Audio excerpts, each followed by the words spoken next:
Balaji Manikanta Residency, 2 BHK plots for sales. Contact number 9391300200, 9391098599.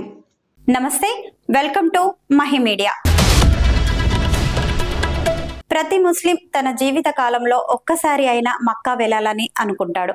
అందుకే హజ్ యాత్ర ఎప్పుడు స్టార్ట్ అయినా ఖచ్చితంగా చాలా మంది యాత్రికులు మక్కాకి పయనమవుతారు. మక్కాకి వెళ్ళాలంటే అంత ఈజీ కాదు. సౌదీ అరేబియాలో మక్కా ఉంటుంది. ప్రతి సంవత్సరం లాగే ఈ సంవత్సరం కూడా హజ్ యాత్ర జూన్ నెలలో ప్రారంభం కానుంది. ఆ సమయంలో సౌదీకి జనాల రాక పెరుగుతుంది. మక్కా వద్ద జనాలు కిక్కిరిసిపోతారు.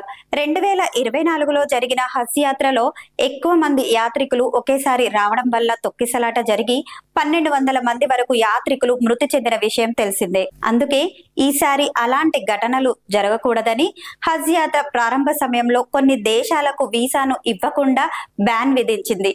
సౌదీ అరేబియా దేశాల పౌరుల వీసా ఇవ్వకుండా సౌదీకి రాకుండా బ్యాన్ విధించింది. అందులో భారత్ కూడా ఉండడం గమనార్హం. ఇండియాతో పాటు పాకిస్తాన్, బంగ్లాదేశ్ కూడా దేశాల లిస్ట్ లో ఉన్నాయి.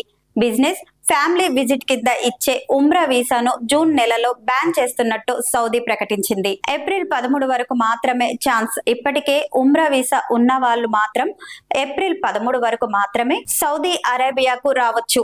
ఆ తర్వాత మాత్రం ఇక ఉమ్రా వీసా ఇచ్చే ఛాన్స్ లేదు. జూన్ 4 నుంచి 9 వరకు జరగనున్న హజ్ యాత్ర సమయంలో ఉమ్రా వీసాను India, Pakistan, Bangladesh, Egypt, Indonesia, Iraq, Nigeria, Jordan, Algeria, Sudan, Ethiopia, Tunisia, Yemen, Morocco లాంటి దేశాలకు ఎంట్రీ లేదు. ఉమ్రా వీసా మీద పలు దేశాలకు చెందిన వాళ్ళు సౌదీకి వచ్చి అక్రమంగా చాలా రోజుల పాటు ఉండి హజ్ యాత్రలో పాల్గొంటున్నారు. అందువల్ల హజ్ యాత్ర సమయంలో ఎక్కువ మంది యాత్రికులు ఒకేసారి రావడం వల్ల అక్కడ పలు ప్రమాదాలు ఏర్పడుతున్నాయి.